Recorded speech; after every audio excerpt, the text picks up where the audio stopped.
This is Life Admin Life Hacks, a podcast that gives you techniques, tips and tools to tackle your life admin more efficiently, to save your time, your money and improve your household harmony. I'm Donna Roberts, an operations manager who truly believes in the power of planning to make sure you spend your time on what's truly important to you. I'm Mia Northrop, a researcher and writer who's fully embraced the importance of rest and recovery as fuel for powerful productivity. In this episode, we interviewed Donna McGeorge, world-leading productivity coach. Hello and welcome to Life Admin Life Hacks. Getting your life admin under control isn't just about being more productive, but it certainly helps if you want to streamline your approach. Making the most of your time is a quest for the ages. So we talked to an expert to expand our thinking about the dimensions of productivity and efficiency. So in this episode, we talked to Donna McGeorge, who gives us her top hacks for productivity. She talks about the importance of giving your brain time to rest, how making time for planning is crucial to making sure you focus on the right things, and the key steps to getting your email under control. Donna McGeorge is passionate about enhancing the large amount of time we spend in our workplace, too much for many, to ensure it's effective and productive as well as enjoyable. More often than not, it's getting the simple things right consistently that has the greatest impact. She also knows that when we decide to be intentional, we can surprise ourselves with what we can achieve. Known as the productivity coach, she has a range of sessions, books, products, and services to help you improve your productivity. Donna, thanks so much for coming on the show today. Absolutely my pleasure, Dinah. Thanks for having me. Oh, look, before we get started, love to hear from you when it comes to life admin. What's most important? Is it that peace of mind? Is it saving money or time, or is it about household harmony? Do you know, I've thought a lot about this question and I came back to sleeping. I reckon that's one of my biggest levers in the world that I pull for myself in terms of maintaining my energy for my work and everything I need to do. And so I thought, if I can sleep at night knowing that things are all under control, so maybe it's control, I don't know, then I'm good. And probably the other part of it is space, giving myself the breathing space. So my hubby and I typically have our household admin well and truly under control, well in advance. Sometimes we might even pre-do stuff we don't need to. Like it's not urgent because we just love having that feeling of we've got plenty of space and which means I get to sleep at night well. It's so interesting, Donna, because we've spoken to lots of people who are all about efficiency and time management. And actually, most people come back with that same reason, that they're not into time management around time in and of itself, but it is really that. And I think that when you understand that that's what your goal is, it's around having that calm and space to do the things that are important to you rather than just time in of itself. So very interesting. So you're a productivity expert. So here we are. We'd love to hear about what we're all getting wrong about productivity. What are some of those myths?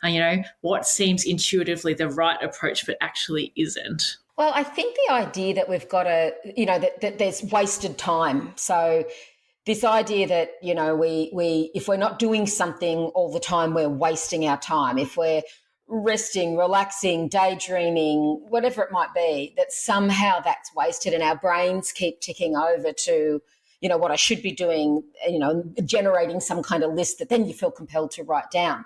This is the one I rail against the most, that says, in order to be our best selves, our brain needs a rest. And it needs to have an opportunity. I don't want to get too scientific with you, but when we think about our brain waves, when we're constantly on and constantly doing stuff, our beta brain waves are what's active. And then when we give ourselves a chance just to stop and breathe and daydream for a minute, that's when our alpha brain waves become active.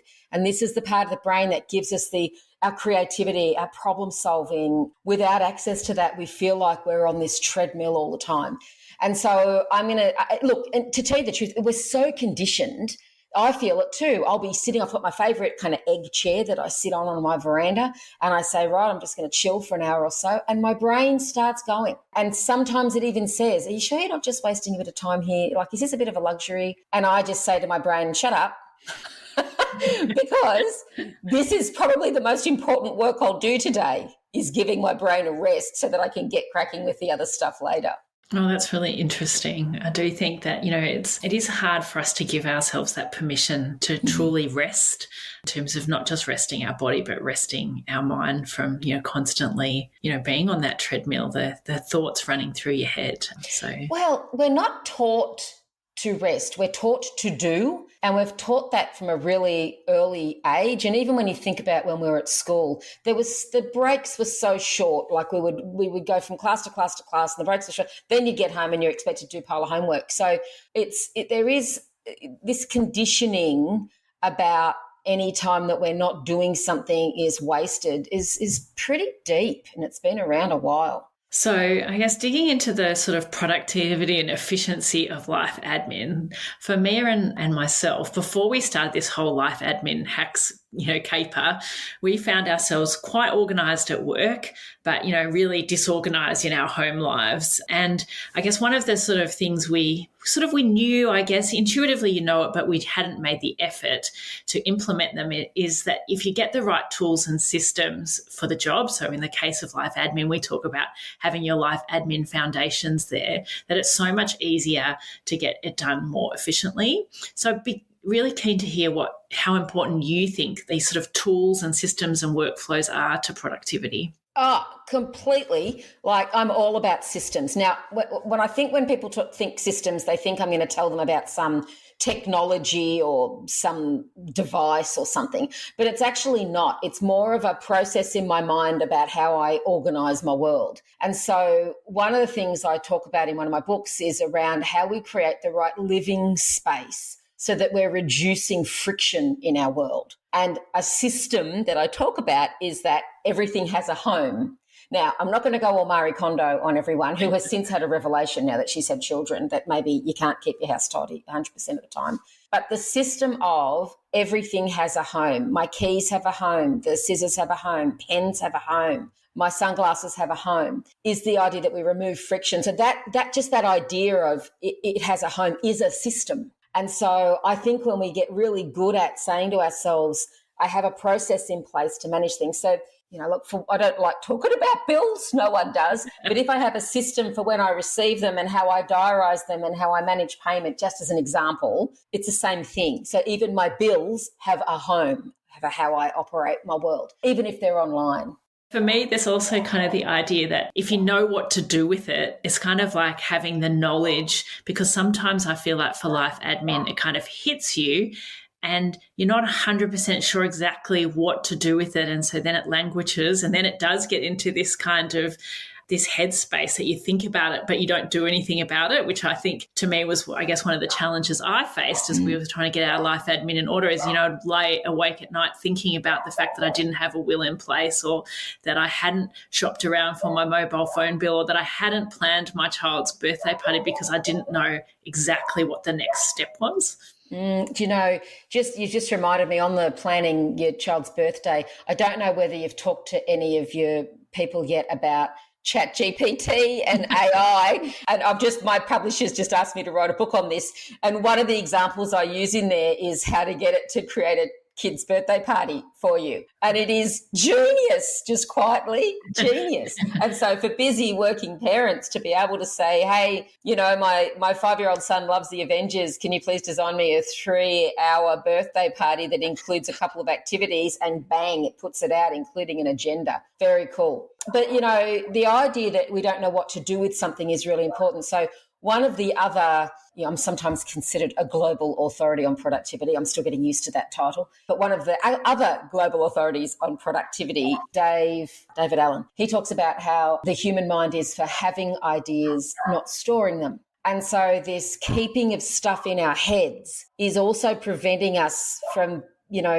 I talk about being creative about problem solving, and that's not, I'm not talking about that from a big perspective. I just simply mean a curveball gets thrown at me. How do I react and respond to that? And if my head is full of remembering all that stuff you've just talked about before, then I'm just not going to be as good at responding in the moment when something needs my attention. And so the systems, the processes, I'm a huge list fan. And so I do like doing lists. I think they're really useful as long as they're done in the right way. Do you know what I mean? So it's not just this endless thing of things I need to do. There's a bit of, a system about lists. Yeah, it's really, preaching to the converted. We are huge list lovers too. And your advice often centres around deciding what not to do. So how do you apply that principle to life admin in particular? Well, this could be coming from a position of privilege. So I just want to be really clear about that up front. But I value my time very highly. I know what my hourly rate is worth out in the world. And so I often look at what am I spending my time doing that I could get someone who's more of an expert, better at it, and I could outsource it. So I have a solid outsourcing model for a lot of my stuff. And you mentioned a will earlier. I haven't done it yet, but apparently you can get ChatGPT to write your will. Haven't tried that yet. But that's something I've just recently discovered, a company that will do the whole lot for you, interview you, just do the whole lot for you, send it to you when it's all done and dusted. That probably appeals to me rather than thinking I'm going to go down try and do it on the cheap, if you will. So I'm never one for doing stuff on the cheap unless I enjoy it. Right? That's a whole other story. I'm also very fortunate that my partner and I are really good at collaborating around who's good at what. And so we share the load pretty well. So, yeah, I think probably the thing that I'm more conscious of is, am I really the right person to be doing this? I ask myself that a lot. Is there someone else, some other way that this could be done that isn't me? So one of the things that we talk a lot about is also deciding like what's important to you and then maybe realizing that you're just going to let it go. So, a good example is maybe it's not worth saving $20 a month on your mobile phone bill, but it's been one of those things you've been thinking about, I really know that if I got off Telstra, I know I could save money. And so you think about it, but you don't do anything about it, but actually accepting that that's not important to you right now in your time of life and actually letting it go from your brain. We actually encourage people to think about maybe put that on your not to do list. I am not going to look at my mobile phone because I've accepted that $20 is not important to me right now. I completely agree. In fact, first of all, I love the idea of a not to do list. Secondly, often what I'll do is when I look at my to-do list, if I've had to move something over a few days, like I didn't get it done yesterday or last week or whatever, so I've moved it into today or whatever. Once it's been moved 3 times, it does one of two things. Either I do it immediately, right? If it is important to me to save $20 on my mobile phone, fine, I'm doing it right now. If it isn't, then I just delete it altogether. So that's exactly the same thinking. So that is that point where you go, if this has been hanging around for more than, say, 3, whatever of your cycles are around how you organise your world, it's been hanging around for more than 3, it's either never going to happen or you've got to do it right now. Oh, I love that idea of the 3, thinking about if you reschedule things 3 times. I do think often people also put things on their to-do list that sit there and languish. You could maybe come up with a rule if it's there for 3 weeks and you haven't done it, that maybe you cross it off the list and say, goodbye, farewell. You're not actually important enough for me to do, so let's knock you off the list. And sometimes we put stuff down on our to-do list because something happens on a particular day, right? We think, I might do that or I'll get to that or I have aspirations of doing that. And then 3 weeks later, whatever the urgency we felt on that day just simply doesn't exist anymore. Yeah. And so for me, it's it's okay to let it go until it comes into your orbit again. And then you can make the decision then whether it's, something that you really need to do. Yeah, interesting. I actually have also got a list in my list of someday.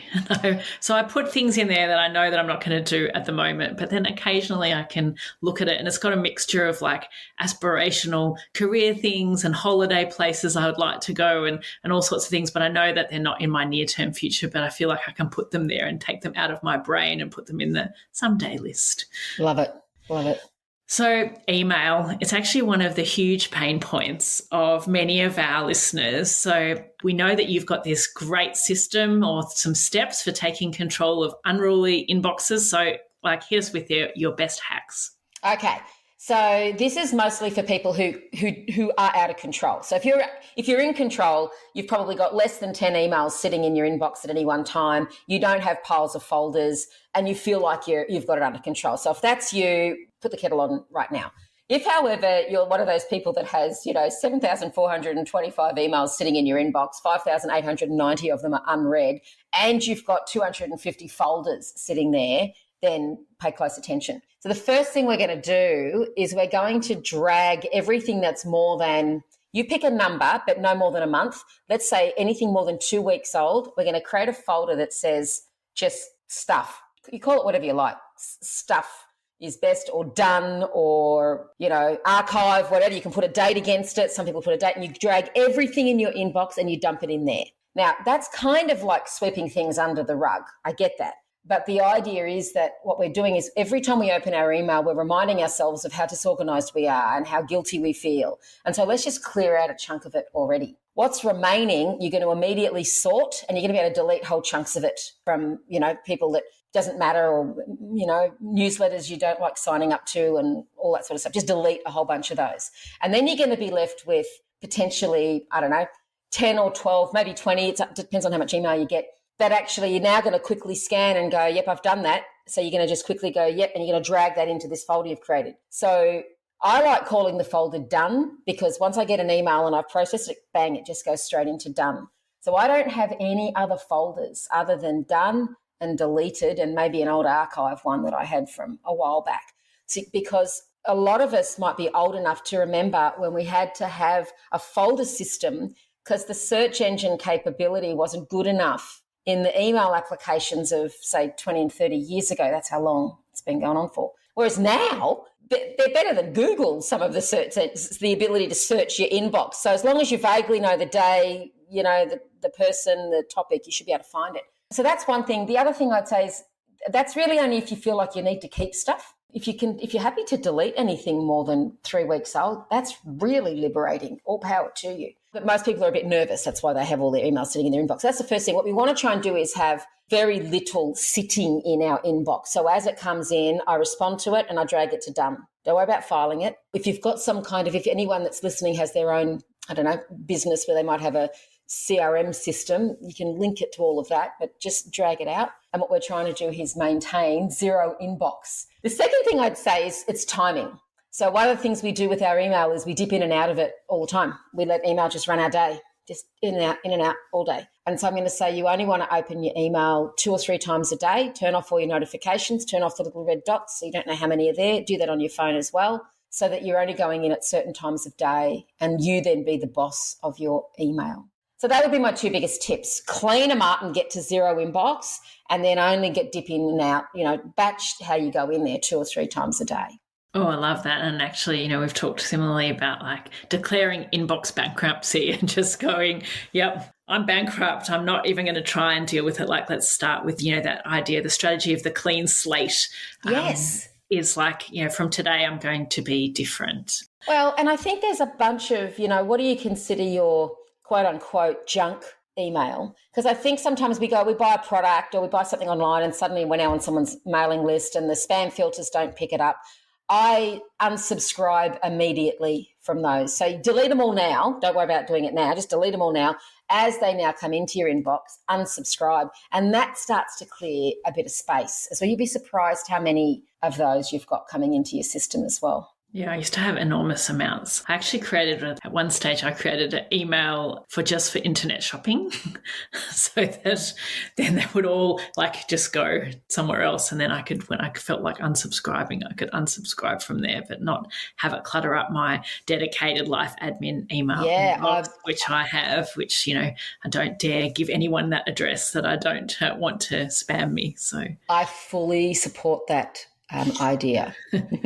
Okay. What are some of the other things that you teach? You focus your work in the corporate world, but, a lot of these things do also apply to life admin. So I'd love to hear some of the other things that you teach that might help our listeners get their life admin sorted. Sure. So in the corporate world, a lot of people talk to me about thinking space, and they literally kind of hold onto their head and say, I don't have any space to think. And so giving them room in their heads is one of the big things that I do. And it's relevant, as you say, for those of us from a life admin perspective. There's 3 things, which is stop, take stock and decide. The first thing is to stop. Just give yourself a point in each day. You get to pick when it is. You just stop. And in that time, you take stock. What have I got on? What's on my plate? What's on my list? What have I got to get done today?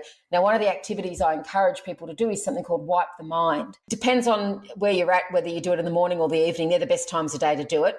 Beginning of the day, end of the day, where I literally do a stream of consciousness and I just empty everything that's it's in my head and empty it out. So it's not a to-do list, though it can be converted into one, but mostly it's just everything that's on my mind because, for example, my parents are moving to Queensland and I'm helping them. There's so much life admin with that, just quietly helping them move house, get settled, sell the place, get a new place up here, all the stuff around that. There isn't a lot. There are things to do around that, but it's just on my mind. And so writing down is, science would tell us the writing is the important part. Typing's not so good. And so I write down just everything that's on my mind. Mum and Dad's house, is Mum's new doctor that she's going to, Dad getting into the new band. And I just write all this stuff down and I clear my head out, and that gives me space. Now, at the beginning of the day, it clears up my thinking space for the day. At the end of the day, it improves my sleep because I've cleared out all the stuff that might normally wake me up at 2 a.m. That's the taking stock. And the third thing is make a decision. Make a decision right now about what you need to do today, tomorrow, rest of the week, whatever it might be. I tend to operate in fortnights. So what have I got to get done in the next 2 weeks? Tends to be how I like to think. And so I'll say, okay, on Mum and Dad's house sale, for example, I might say, what have I got to get done in the next 2 weeks to progress that? Or if I am doing a will or whatever it might be, what have I got to get done in the next 2 weeks to progress that? So they're my top 3 things around how we create a little bit more thinking space for ourselves. So interesting. We just had Laura Vanderkam on the show. I'm not sure if you're familiar with her from the US, but she's also a big planner. And so she has a dedicated space in her week for planning on a Friday afternoon. So it's really interesting, sort of the pros and cons of when people plan. And in my family, for our family activities, we plan on a Sunday evening because that's like dealing with the logistics of what's going to happen in the next week. Do you have a fixed time for planning? And I guess what's your approach to kind of, you talked about a little bit there, but what's the actual process you go through? Yeah, so I wrote a book at one point called The First 2 Hours, and it's about how we carve our day up according to the clock in our body, not the clock on the wall. And, there are times when we're better, we need a lot of intensity. So we're more mentally alert, typically the morning for most people, and times when we're not as mentally alert but can do routine stuff. And so I talk about the fourth 2 hours of the day. So somewhere between, say, 4 and 6 in the day. You don't have to spend the whole 2 hours doing this. This is just a good time to do it, is because I do my planning then because it doesn't typically require an awful lot of intensity or brain power for me to do that, to do a list or to review my meetings for the next day or to think about what I've got coming up over the next 2 weeks or whatever it might be. Yet it has tremendous impact on my success. And so I always do at least an hour of power at the end of the day where I churn through any last minute things that need to be done, review what I have to do the next day. I think about if I'm driving somewhere, what's the route I'm taking and is there parking nearby? What am I going to wear? If I might do meal planning. What am I going to eat for the next day? If I'm going to be leaving the house, make sure I've got my granola that I pack for myself, all that sort of stuff. The language I use around that is, what can I do in this hour that my future self will thank me for? And so that's where I do most of my, what are the 3 things I'm going to do tomorrow, all that sort of stuff. Oh, interesting. I really like the idea of thinking about that actually it doesn't take that much brain power to plan. And actually, Laura Vanderkam said the same thing, like her rationale for thinking about a Friday afternoon is no one really wants to start anything new on a Friday afternoon. No, definitely not. But you can use that time quite effectively to plan what's coming up next. So I think the temptation to plan, early in the day when it's perhaps the more precious thinking time is often wasted opportunity, isn't it? So absolutely. Love that idea. So I think that's probably a good time to wrap up our conversation. So thank you so much for sharing your experience and ideas with us today. It was such a pleasure. Where can our listeners, if they want to find you, if they want to know more about your work? Well, first of all, Dinah, thank you for having me, and Mia, thank you for having me on the show today. It's been an absolute pleasure from my part as well, chatting with you. Look, I'm a shameless self-promoter, so people will find me on all social media. I put things up there regularly. But if you're specifically looking for my stuff, my books, etc., you'll get them in bookstores or on the online bookstores, or you can go straight to the source, donnamcgeorge.com, where you can find out lots more about me, what I do, and the books that I have in my It's About Time series. Thanks for listening. Show notes for this episode are available at lifeadminlifehacks.com. And if you're a fan, please subscribe and share the love and tell a friend, or review us in your podcasting app. You can also follow us on Facebook, Instagram, and LinkedIn.